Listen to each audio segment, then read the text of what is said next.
So come fall, there's certain things that you should be doing with your shrubs, your evergreens, your trees, and some things that you shouldn't be doing.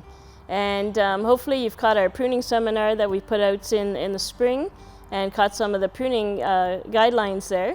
But one thing you really shouldn't be doing come fall is doing a lot of pruning on your shrubs. And I know a lot of people do kind of clean them up and cut things back. But the science behind it, when you get to know and understand how a plant grows, makes sense of why you prune in the spring and not the fall. So I'm not a big advocate on fall pruning of anything really. Only if there's branches that are maybe going to be damaged or they're rubbing up against the siding of the house and you just want to cut certain branches away. But all your major pruning should be done in the spring. And basically how it happens is in the spring when the buds first come out, and we always say in maple trees the sap is rising, and when it's time to tap your sugar maples to get the syrup. And what happens is in the spring all the food, all the energy of the plant was down in the roots for the winter time. And as soon as it starts warming up, and when we say the sap is rising, it actually is doing that. All the food that the tree is stored or the plants is stored for the winter time is now coming up the base of the plants into the stems. And as it keeps warming up, that food then moves itself out into the new buds. And that's what pushes the leaves open in the spring, is the food energy that the plant has is now into the tips of the branches. So usually we always recommend pruning late winter, early spring before the buds actually start to push open, when the food is still at the base of the plants. And that way you're not cutting off any of the stored energy that the plant has.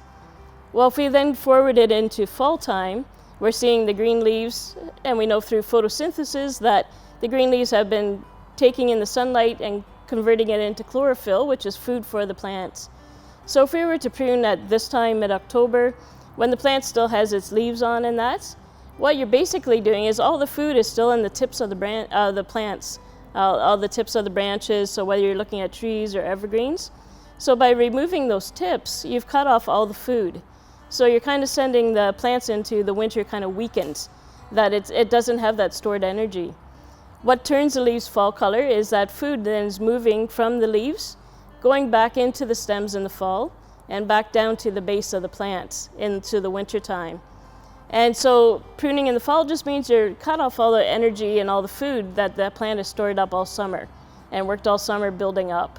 And so your plant will lose some of that vigor. It's not going to kill the plant by pruning it in the fall, but you might find that you're weakening it. It won't bloom as well the next year. It might stunt the plant a bit, so the leaves won't be as large, or the plant just itself won't be as healthy. Also, if it's an early spring blooming plant, say forsythia, magnolia, lilac, bridal spirea, if you're pruning them in the fall, you're also cutting off the flower buds for next season.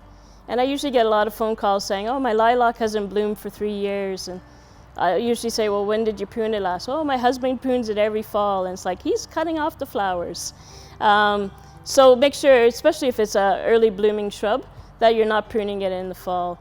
But also by pruning in the fall, you're losing some of that stored energy that the plant has, but you're also opening up a wound area that doesn't have a chance to heal over before the winter comes. So you might find you get more dieback, especially in hydrangeas and that the macrophylla, the large pink and blue flowering hydrangeas. You'll find you'll get a lot more dieback if you prune in the fall as opposed to in the spring. So you're opening up that wound area. But also pruning always stimulates new growth. Every time you prune something away from a plant, the plant's instinct is to push out a lot of new growth. If you were to prune early October, there's still enough time in the fall for that plant to start pushing out new growth. But that's the last thing you want to happen. You want the plant to actually go dormant, to go to sleep.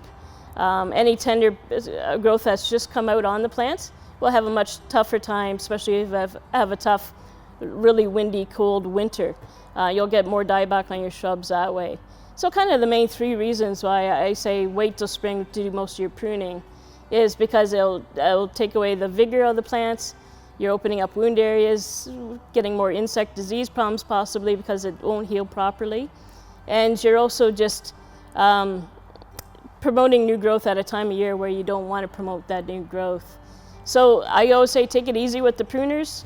Again, if there's branches, maybe it's a branch of a tree that's hanging over your roof that you want to get rid of so snow's not going to be a problem, or your climbing rose is scratching up against the house or the window, those branches you can cut away. If something, is over a sidewalk and it's just going to be a bother for snow removal or whatever it is, just remove those couple branch areas. But to do your hard pruning and that, always wait till spring. And so there's other jobs you can be doing, but put your pruners away.